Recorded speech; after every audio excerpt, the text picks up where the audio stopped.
2024 Telangana gather film award ഹൈദരാബാദിൽ നടന്നിരുന്നു.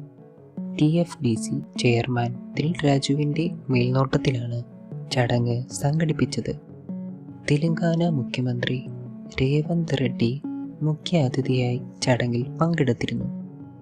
കൽക്കി 2898 AD, ലക്കി ഭാസ്കർ എന്നീ ചിത്രങ്ങൾ 4 വീതം അവാർഡുകൾ നേടി. നാഗ് അശ്വിൻ മികച്ച സംവിധായകനുള്ള അവാർഡ് നേടി.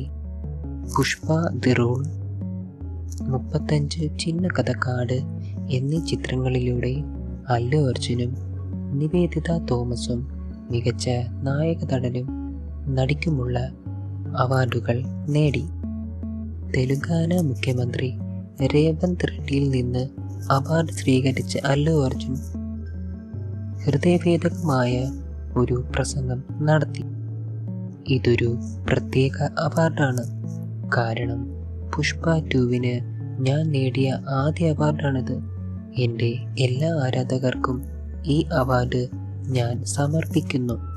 എൻ്റെ സൈന്യമേ, നിങ്ങളെ കൂടുതൽ അഭിമാനിപ്പിക്കാൻ ഞാൻ ആഗ്രഹിക്കുന്നു എന്ന് അദ്ദേഹം പറഞ്ഞു. 2024 പുറത്തിറങ്ങിയ ചിത്രത്തിലെ അവാർഡ് ജേതാക്കൾക്ക് പുറമെ 2014 മുതൽ 2023 വരെയുള്ള വർഷങ്ങളിലെ മികച്ച 3 ചിത്രങ്ങൾക്കുള്ള അവാർഡുകളും ചടങ്ങിൽ വിതരണം ചെയ്തിരുന്നു. മുകളിൽ പറഞ്ഞ ദശകത്തിലെ ഷോർട്ട് ലിസ്റ്റ് ചെയ്ത ചിത്രങ്ങൾ കാണുകയും വിജയികളെ തിരഞ്ഞെടുക്കുകയും ചെയ്ത എല്ലാ ജൂറി അംഗങ്ങൾക്കും അവാർഡ് സംഘാടകർ പ്രത്യേക സുവർണ മെൻഡോകൾ സമ്മാനിച്ചു.